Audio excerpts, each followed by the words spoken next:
ரொம்ப stress, depression and பிரஷர்ல கஷ்டப்படுறீங்களா? குடும்பத்தில் சதா பிரச்சனையா? அப்ப உங்களுக்கான ஒரே சொல்யூஷன் இதுதான்.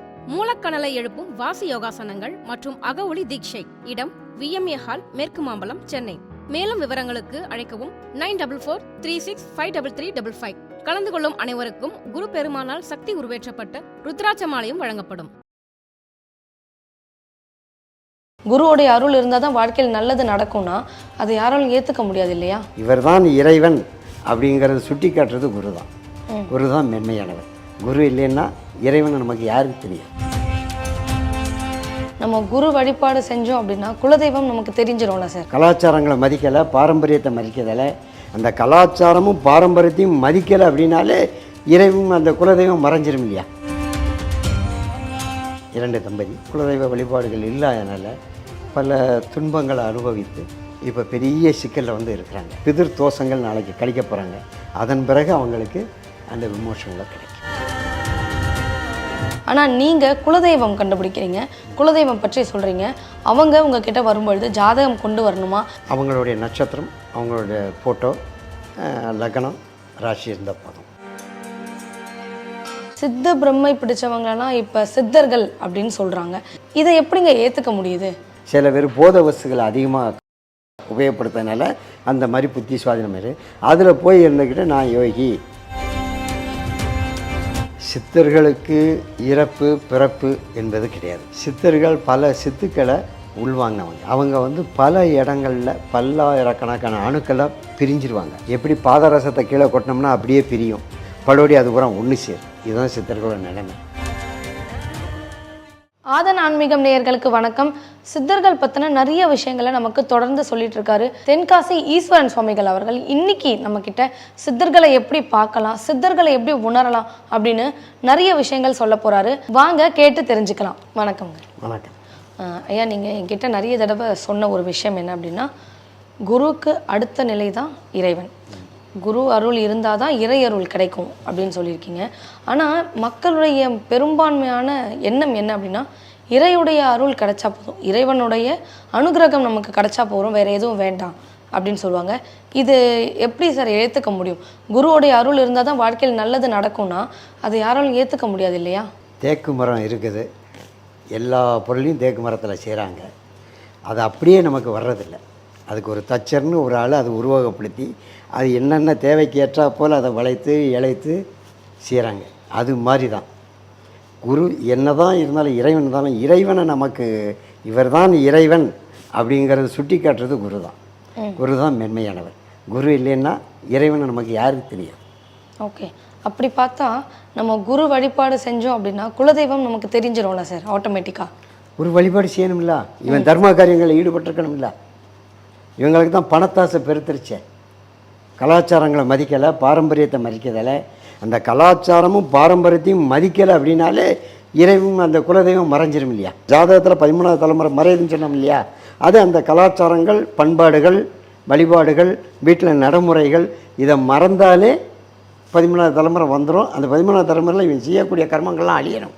அடுத்தாக்கில் அவன் படம் போட்டு புது மனிதனை எடுக்கணும். அந்த காலகட்டத்தில் அந்த குலதெய்வம் மறைஞ்சிடும், தாய்மாமா சாணமும் மறைஞ்சிடும். மனிதன் எதுவும் ஒரே துன்பத்துக்குள்ளேயே இருக்கக்கூடாது. கால சுழற்சியில் அவன் சுழண்டு வந்துகிட்டு இருக்கணும். அதனால் இறைவனுடைய படைப்பில் இதெல்லாம் சகஜம். ஓகே, குரு வழிபாடு செஞ்சு குலதெய்வம் அறிஞ்சு ஒருத்தவங்களுடைய வாழ்க்கை வரமாக அமைஞ்சிருக்கா? உங்களுக்கு ஏதாவது அனுபவம் இருக்கா? குரு அருள் அப்படிங்கிறது ஒரு 2 நாளைக்கு முன்னாடி நடந்த சம்பவம். நான் தென்காசியிலேருந்து வந்துக்கிட்டு இருக்கேன். ஒரு ரயில்வே பணியாளர் அன்னைக்கு அவர் வேலைக்கு வரலன்னு சொல்லியிருக்கிறாரு. கம்பல்சரியாக போக சொல்லியிருக்கிறாங்க. அந்த இடத்துல குரு உணர்த்தல் அவருக்கு வந்துருச்சு. அந்த தலைமுறைகள் கழிஞ்சு புது ஜனனம், அவங்க குடும்பத்துக்கு விடிவு காலம் வந்துருச்சு. ஜாதகங்களும் கைகூடுது, குலதெய்வம் அவங்களுக்கு வருது. நான் என்னுடைய கம்பார்ட்மெண்ட்டு 5வது கம்பார்ட்மெண்ட்டு, என்னுடைய மனைவியும் கூப்பிட்டு வந்துருந்தேன். அவங்க 2வது கம்பார்ட்மெண்ட்டில் இருக்காங்க. அவங்களுக்கு போய் சில பொருள்களை கொடுத்துட்டு அதுக்குள்ளே இங்கே லைட்டெல்லாம் அணைச்சிட்டாங்க. நான் அந்த கம்பார்ட்மெண்ட்டு தெரியாமல் 7வது கம்பார்ட்மெண்ட் போயிட்டேன். அதில் அவர் உட்காந்துருக்கிறாரு. ஐயா, இது 5வது கம்பார்ட்மெண்ட்டான்னு கேட்டேன். அங்கே போங்க, அங்கே 7வது கம்பார்ட்மெண்ட் அந்த பக்கம் இருக்கியா அப்படின்னாரு. பார்த்துட்டு நான் வந்து கேட்டு வந்து படுத்து தூங்கியாச்சு. அவர் நெட்டில் என்ன பார்த்துட்டு உங்கள் மீடியாவில் ஒளிபரப்பான செய்தியை பார்த்துட்டு ஷாக் ஆகி அப்புறம் அந்த ஷார்ட்டு பேப்பரை பார்த்துட்டு என்னையே நேரில் வந்து ஐயா நீங்கள் தென்காசி ஈஸ்வரன் தானே? ஆமாம். உங்கள் குலதெய்வ விஷயமா கேட்கணும். அப்போ நீங்கள் வாங்க, ஊருக்கு வாங்க, இல்லை வேறு ஏதாவது இடங்கள் என்ன பார்க்கும்போது கேளுங்க, நான் சொல்கிறேன். நாளைக்கு என் கூடயே ஊருக்கே வர்றார். இதுதான் குருவார். எந்த இடத்துல அவர் யாருன்னு எனக்கு தெரியாது. அந்த இடத்துல லைட்டை அணைக்கிறாங்க. என்னுடைய கம்பார்ட்மெண்ட்டில் எனக்கு வயசு 29, சரியாக இருட்டுக்குள்ளே தெரியலை. தடுமாற்றத்தில் அந்த லைட்டை அணைச்சோடனே இடம் தெரியாமல் போகிறேன். அப்போ அங்கே குருவனுடைய அருள் அவருக்கு கிடைக்கி குலதெய்வத்தினுடைய மறு ஜனனம் ஆகுதுங்க. இனிமேல் தான் அவரை பார்த்து சொல்லணும். நாளைக்கு வர்றாரு, வந்து பார்த்து சொல்லணும். அவருக்கு நீங்கள் கேட்டதுக்கு நேரடி உதாரணம் அது. இப்படி பல அனுபவங்கள் நடந்திருக்கு. சில பேருக்கு சம்பந்தமே இல்லாத ஆட்களுக்கு போய்கிட்டு இருக்கும்போது எனக்கு ஒரு அன்கான்ஷியஸ் மெசேஜ் வந்துடும். அந்த இடத்துல அவங்களுடைய குரு அருள் என் மூலமாக அவங்களுக்கு அதை உணர்த்தும். நான் ஒரு சாதாரண துரும்பு. அந்த உணர்த்தி அவன் அதை பலனை வரைக்கும் எனக்கு தன் உணர்வு இருக்காது. இப்படி பல இடங்கள்ல நடந்திருக்கு. ஓகே. குருவை கும்பிட்டு வரம் பெற்றவங்களை பற்றி இப்போ நீங்கள் சொல்லியிருந்தீங்க.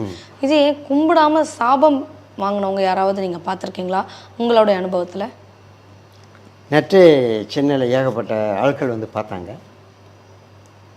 ஒரு தம்பதி அவங்க வந்து ஒரு விஷயமாக ஒரு கொஞ்சம் கடன் வாங்கியிருக்காங்க வீட்டு மேலே.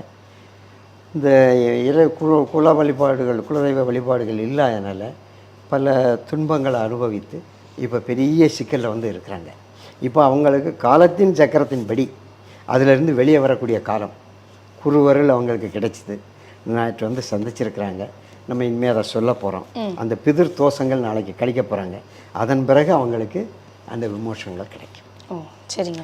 இது என்ன பேர் விஷயங்கள் அவங்கள இதை சொல்லதுக்கு, இப்போ ஒரு ஜாதகம் பார்க்குறோம் அப்படின்னா அந்த ஜாதகத்தில் என்னென்ன விஷயங்கள் இருக்குன்னு சொல்லி தெளிவாக சொல்ல முடியும். இது ஒரு முறை. ஆனால் நீங்கள் குலதெய்வம் கண்டுபிடிக்கிறீங்க, குலதெய்வம் பற்றி சொல்கிறீங்க. அவங்க உங்ககிட்ட வரும்பொழுது ஜாதகம் கொண்டு வரணுமா, இல்லை வேறு என்னென்ன விஷயங்கள்லாம் அவங்க எடுத்துகிட்டு வரணும்? அவங்களுடைய நட்சத்திரம், அவங்களுடைய ஃபோட்டோ, லக்னம், ராசி இருந்தால் போதும். இதை நான் அனுப்ப சொல்லுவேன். அதன் மூலமாக இவங்களுக்கு அந்த காலங்கள் வந்துருச்சா என்னங்கிறத பார்த்துட்டு தான் அதை சொல்ல முடியும். கொஞ்சம் பொறுமை தேவை. எனக்கும் பல விதமான வேலைகள். கொஞ்சம் பொறுமையாக இருந்து இதை பார்த்து இவர்களுக்கு இதை சொல்லலாம், இதை சொல்லக்கூடாது. சில பேருக்கு பார்த்த உடனே பேசிக்கிட்டு இருக்கும்போதே ஏன் கிராஸ் பண்ணி போகும்போதே அவங்க குலதெய்வம் வந்துடும். ஆனால் அவங்க கேட்டால் தான் நான் சொல்லணும். அவங்க கேட்காம சொல்ல முடியாது. சில நபர்களுக்கு கேட்காமலே சொல்லிடலாம். ஏன்னா அவங்க வறுமை கொண்டு கீழே இருப்பாங்க. அவங்களுக்கு அந்த அறிவுகள் இருக்காது. அறிவுகள் இருக்குன்னு நம்ம தவறாக சொல்லலை, அந்த உணர்வுகள் இருக்காது. அறிவு மீனிங் உணர்வுகள். இந்த குலதெய்வம் பார்க்கணும், இதை செய்யணுங்கிற அந்த உணர்வலைகள் அவங்களுக்கு செயல்படாது. ஏன்னா அவங்களுக்கு வறுமையில் தன்னுடைய போஜனமே பெரிய குறியாக இருப்பாங்க. ஒரு நாள் போஜனம் கழிக்கிறது அவங்களுக்கு பெரிய ஒரு சிரமமாக இருக்கும்.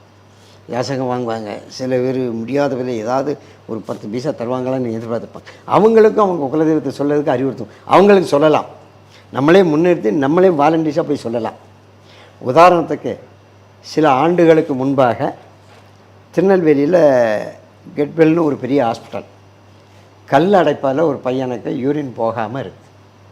நான் வீட்டில் அன்கான்ஷியஸன் உடனே கிளம்பி போயிட்டேன். போய் கண்டக்டர் என்கிட்ட டிக்கெட்டு கேட்கல. இறங்கின உடனே கொஞ்சம் பச்சைலாம் வச்சு கொதிக்க வச்சு அங்கே பக்கத்தில் ஒரு வீட்டில் அதை கொஞ்சம் கொதிக்க வச்சு கொடுமா அப்படின்னு சொல்லி கொடுத்தாச்சு. ஆஸ்பத்திரினா 3 ரூபா கட்டணும் அப்படின்னு சொல்லியிருக்காங்க. 3 ரூபாங்கிறது அங்கே அவங்க பாஷையில் 3 லட்சம். இவ போய் 3000 ரூபாயை கொண்டு போயிருக்கா. 3000 ரூபாய் கொண்டு வந்திருக்கேன்னு விளையாடிச்சு பார்த்துட்டாங்க. அந்த பையனுக்கு நேரம் ஆக ஆக வயிறு வீங்கிடுச்சு. இது குருவருளும் குலதெய்வ அருளும் சேர்ந்தது. நான் போய் அந்த பச்சளையை கொடுத்த உடனே அவனுக்கு யூரின் பிளாடர் ஓப்பன் செவ்வு விட்டு யூரின் போயிடுச்சு, மூச்சு வந்துச்சு. அப்புறம் அந்த நபர் வந்து சொல்லி பலோடி நான் உடனே பஸ் ஏறி வீட்டுக்கு வந்துட்டேன். அது வரைக்கும் எனக்கு சுய உணர்வு கிடைக்கல. யாரோ ஒருத்தர் டிக்கெட் எடுத்துவாங்க, அந்த அருளையும் இறைவன் கொடுக்குறான். அப்போ அவங்க என்ன எதற்காக அவனுக்கு செய்யப்பட்டதுன்னா, ஏதோ ஒரு பலடைந்த சிவன் கோயிலில் போய் அவன் விளக்கு போட்டு தூத்து தொளிச்சிட்டு இருந்திருக்கான். அந்த அருள் என்ன வந்துச்சு.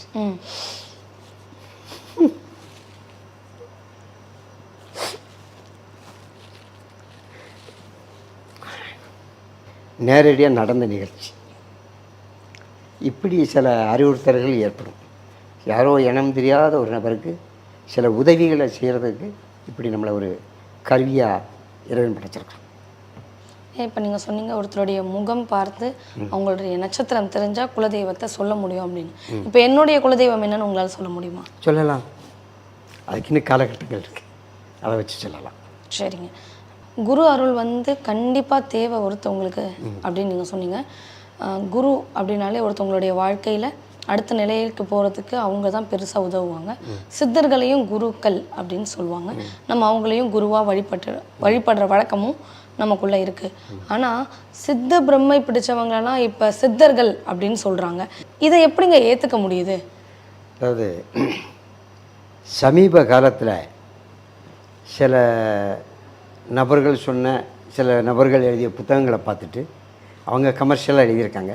அந்த புத்தகங்களை கேட்டு அகம் பிரம்மாஸ்மிங்கிற ரீதியில் அவங்க ஒரு நிலைக்கு மேலே போயிடுறாங்க. அப்படி போகிறதுக்கு எந்த வேதங்கள்லையும் இடம் கொடுக்கலை. பொறுமை தேவை, தன்னடக்கம் தேவை. இந்த தன்னடக்கத்தை மீறின உடனே அவங்களுக்கு அந்த ஒரு புத்தி சுவாதீனம் ஏற்படுது. அதை போனோன்னா இப்போவே சமீபத்திலே பார்க்கலாம். நிறைய பேர் தடி வளர்த்துட்டு நானே சிவன், அகம் பிரம்மாஸ்மி, என்னை தவிர அவங்க அடுத்தவங்கள்ட்ட திணறு வாங்க மாட்டான். இதில் ஒரு சிலர் இல்லை, பல பெரிய ஆட்களே விபூதிங்கிறது ஒரு புனிதமான பொருள், அந்த விபூதியை வாங்கி பூச மாட்டாங்க. அவங்களே அள்ளி எடுத்துக்கிடுவாங்க, நான் தான் பெரிய தன்மையில் உள்ளவங்கன்னு. அப்படி நிறைய பேர் இருக்காங்க. அவங்களுக்கு ஒரு குறிப்பிட்ட காலத்தில் அது என்னுடைய வளர்ச்சி அந்த சுவாதீனத்தை, புத்தி சுவாதீனத்தை கொடுத்துரும். அவங்கள சில பேர் அந்த மாதிரி நிலை வரும்போது இவங்க முன்னாடி வழிபாடின படிப்பு சில விஷயங்கள்லாம் சேர்ந்து அவங்களுக்கு சில அந்தரங்க சித்த முரு புருஷ ரீதியில் சில அந்தரங்கள் சில நேரங்களில் சில மில்லி செகண்டில் வந்து போவோம். அதை சில ஓப்பன் பண்ணி வெளியே சொல்லுவாங்க. ஆனால் அதை சொல்லக்கூடாது. அதை உள்ளடக்கம் பண்ணால் தான் அவங்க அந்த நிலைக்கு வர முடியும். இவங்க அதை ஓப்பனாக சொல்லி நம்ம ஒரு பெரிய சாமியார், பெரிய ஆள் அப்படின்னு சொல்லிடுவாங்க. அதனால் தான் அவங்களுக்கு அந்த புத்தி சுவாதீனம் ஏற்படுது. சில பேர் போதை வஸ்துகளை அதிகமாக கஞ்சாவை உபயோகப்படுத்துறதுனால அந்த மாதிரி புத்தி சுவாதீனம் இருக்குது. அதில் போய் இருந்துக்கிட்டு நான் யோகி, நான் பெரிய ஆள் அப்படிங்கிற ரீதியில் வந்துட்டுருக்கேன். அதுதான் சார் நானும் கேட்க வந்தேன். கடவுள் அப்படின்னா ரொம்ப சுத்தமானவங்க, தூய்மையானவங்க அப்படின்னு சொல்லி தான் நம்ம எல்லாருமே ஆரம்ப காலத்துலேருந்தே பார்த்துட்ருக்கோம். ஆனால் இப்போ தன்னை தானே சித்தர் அப்படின்னு சொல்லிக்கிறவங்கலாம் மது பழக்கமாக இருக்கட்டும், புகை பழக்கமாக இருக்கட்டும், வழிபட போகிறவங்க மது வாங்கிட்டு போய் கொடுக்கறத ஒரு இதுவாகவே வச்சுருக்காங்க. இது தவறான விஷயம் இல்லையா? இதை எப்படி நம்ம கடவுள்னு ஏற்றுக்கிட்டு இல்லை குருன்னு ஏற்றுக்கிட்டு நம்மளால் வழிபட்டு போக முடியும்? அவங்கள நம்ம குருன்னு ஏற்றுக்கிட முடியாது. எந்த இடத்துல மது மங்கை இந்த மாதிரி இருக்குதோ அந்த அவர்கள் குரு ஸ்தானத்தில் இல்லாதவங்க. படைப்பால் நல்ல மனிதர் தான், இறைவனுடைய படைப்பால் அவங்க நல்லவங்க தான். ஆனால் நடைமுறை பழக்கத்தால் அவங்க கெட்ட பழங்களில் இறங்கி அவங்கள குருன்னு நம்ம ஏற்றுக்கிட முடியாது. மக்கள் தவறான பாதையில் போகிறாங்க. நமக்கு எதை தின்னா பித்தம் தெளிவுங்கிற ரீதியில் போயிட்டுருக்காங்க. அதுக்கு அவங்கள நம்ம சொல்கிறதுக்கு இல்லை. இப்போ நீங்கள் சொன்ன மாதிரி பொதுவாக பார்த்துக்கிட்டோன்னா நிறைய இடத்துல கோவில்களில் சித்தர்கள் அப்படின்னு ஒரு சில பேர் இருக்காங்க. அவங்க உண்மையான சித்தர்களா இல்லை சித்தர்கள் இப்போ வாழ்ந்துட்டு இருக்காங்களா, வாழும் சித்தர்கள் அப்படின்னு உண்மையிலே இருக்காங்களா? சித்தர்களுக்கு இறப்பு பிறப்பு என்பது கிடையாது. சித்தர்கள் பல சித்துக்களை உள்வாங்கினவங்க. அவங்க பல இடங்களில் பல்லாயிரக்கணக்கான அணுக்களை பிரிஞ்சிருவாங்க. எப்படி பாதரசத்தை கீழே கொட்டினோம்னா அப்படியே பிரியும், பலோடி அது பூரா ஒன்று சேரும். இதுதான் சித்தர்களோட நிலைமை. அணுக்களாக பிரிஞ்சு மரங்களாகவும் செடிகளாகவும் மானிடர்களாகவும் மானிட எண்ண பிரதிபலிப்பாகவும் மிருகங்களாகவும் பறவைகளாகவும் இருப்பாங்க. சில இடங்களில் சில விஷயத்தை நல்ல பொதுவான நல்ல கருத்துக்களை சொல்லும்போது அது உண்மைதான் என்பதற்கு அவங்க ஒரு அடையாளத்தை உறுதி பண்ணுவாங்க. நான் கூட சில பேர் அந்த குலதெய்வத்தை பண்ணும்போது இதை பார்த்த உடனே இந்த சிக்னல் உங்களுக்கு வரும்னு சொல்லியிருக்கிறேன். அதை அவங்க உணர்ந்திருக்காங்க. இந்த மாதிரி எண்ணத்தை சொல்லக்கூடியது அந்த சித்தர்கள் தான் சொல்லுவாங்க. அப்படி செயல்பட்டுக்கிட்டு இருக்கக்கூடியவங்க தான் சித்தர். சித்தர்கள் மதுபானத்துக்கோ ஊருக்குள்ளேயே வரமாட்டாங்க. பொதுவாக சித்தர்களை நம்ம கூப்பிடவே கூடாது. அவங்க உலக ஜனரஞ்சத்துக்காக, உலக சுழற்சிக்காக பிரணவத்தை எந்த நேரமும் சொல்லிக்கிட்டே இருப்பாங்க. நமசிவாய மந்திரங்கள், ஓம்ங்கிற பிரணவம், இதை சொல்லத்தான் பஞ்சபூதங்கள் செயல்பட்டு கொண்டே இருக்கும். அந்த பஞ்சபூதங்களை இயக்கிறதுக்காக சித்தர்கள். சித்தர்கள் யாருன்னா சிவன் தான். சிவனுடைய பிறப்பு தான் சித்தர்கள். சிவனும் சித்தர்களும் ஒன்றலாம். வாழும் சித்தர்கள் இருக்காங்க. அவங்க இருந்து ஊருக்குள்ளே வரவே மாட்டாங்க, வனாந்தரங்களில் இருப்பாங்க. நீங்கள் சித்தர்களை பார்க்கணும்னு நினைத்தால் யார் வேணாலும் பார்க்கலாம். தூய மனதோடு, உள்ள தூய்மையோடு, நல்ல எண்ணங்களோடு சிவபெருமானை நினச்சி ஒரு வனாந்தரத்துக்குள்ளே போய் இருந்தேன்னா அவங்க இரவு பௌர்ணமி அமாவாசையில் அவங்க கிராஸ் பண்ணி போகிறது தெரியும்.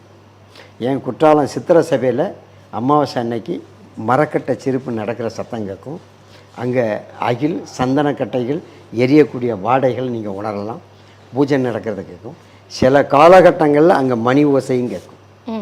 சில நயன பாசைகள்ங்கிறது அறியாத பாசைகள், அதை நீங்கள் கேட்கலாம். பார்வைகள் மூலமாக சித்தர்களை பார்க்கணும்னா வனாந்தரத்தில் பார்க்கலாம்.